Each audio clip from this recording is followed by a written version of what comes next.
Organizing your JavaScript code is very important because at the end of the day, you'd be working with bigger projects, you'd be working in a company, even if it's your own personal project that you'd be working on, you'd still want to find a way to organize your code in such a way that you can easily debug it in case there are some errors, and you can also be able to easily transfer you can easily give your project out to other developers to help you fix or help you coding new features, debug them and stuff.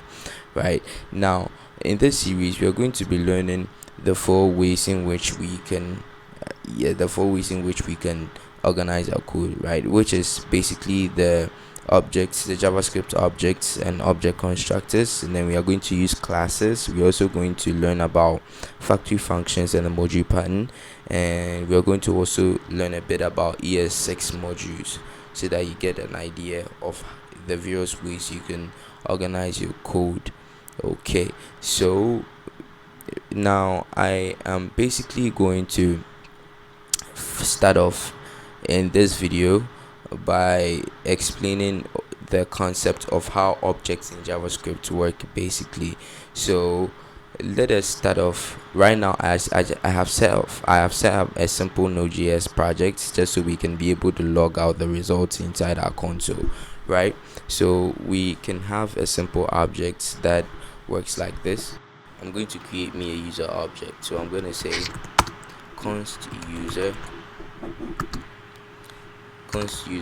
then I create this object, then I say the user is going to have const user, then I say that the user is going to have a name, and then the name of this user is going to be Kofi, right? Or yeah, so Kofi is okay.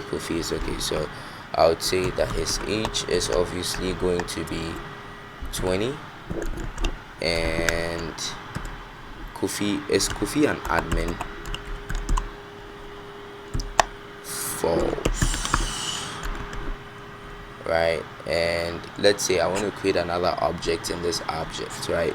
So I want to say that customers, because I want to say this user has customers basically. Then I would say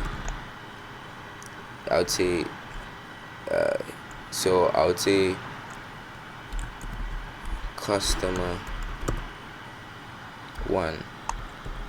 one, or I would say I'll create a nice array. I'll rather create a nice array here, an array of customer objects. So I'll create my first customer with a name. So I would say customer name, then I would put in Kofi as the I would say John is a customer name. Obviously John is a customer name. Then I would say customer age. So yeah, I can just put an age, right? And I would say customer's age is obviously a number, so I'll just say 40 or something. And then I would say is verified, let's say we want to, so I just want to put in true, obviously. Okay, so we want to have an actual true here. So yeah, so I'm going to create another object of a customer. I'm going to say Jenny. Okay, then 28 or 23, 23 is verified false. Okay, so as you can see, this whole thing is actually called an object literal, right? Object literal. And object literal, basically what we want to learn about this is we want to find ways and means of getting information out of something like this, right? So if we have user and we want to get the name of the user, we want to make sure we are logging out what the user dot name, right? And then when we log that out, we should see Kofi right here. Now if we want to log out the age, we want to say we want to log out user.age, right? And then we should see Kofi and 20, right? So say we want to log out all the customers in here, or want to just log out the first customer, right? What we're going to do is we're going to log this and say user with the 0 dot customer name, right? Okay, so user dot customers, yes. Then inside the customer array, we take the first object inside it and we log out the customer name there. So as you can see, it's here, John, right? Let's say we want to log out all the customer name inside this customers array, right? Now what we're going to do, one way we can do this is that we can say that you can use this for each, right? So okay, here's what we can do. I want to say log, then we would say that this user dot customers, right, dot for each customer that we have, right? For each customer that we have inside the array, we want to be able to log out the customer name, right? So I want to say log out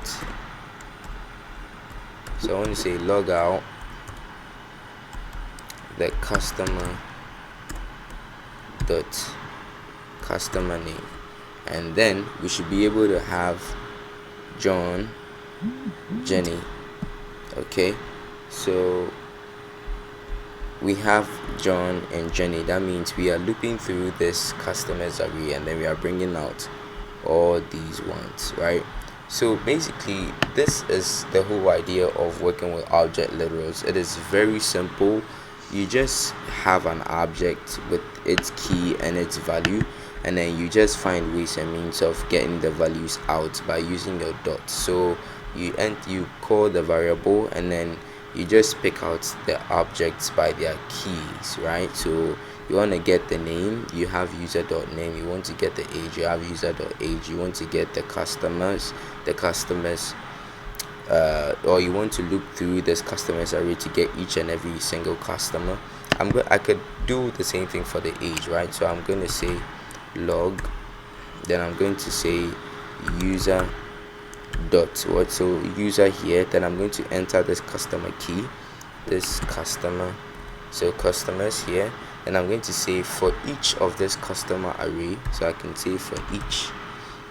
Some people would also decide to use map. I mean, when you're dealing with a framework like React, to be using map most of the time. So I want to say map customer, right? You want to map through this array and call each and every customer, right, by their what? You want to call each and every customer by their age. So you can say log, you want to log out what? You want to log the customer dot what? Age, right? And then that should give us 40 and 23 over here, right? So I mean, that is how object literals work basically. In the next video, I'm obviously going to dive straight into working with object constructors. They seem to be one of the oldest ways of organizing our code. So I'm going to go into object constructors in the next video. So if you want to get early access to the next video, if you want to understand how object constructors work, which seem to be a pretty interesting topic, you want to hit the subscribe button and turn on the notification so that when I release a new video, you can get access to it early. Thank you very much for watching.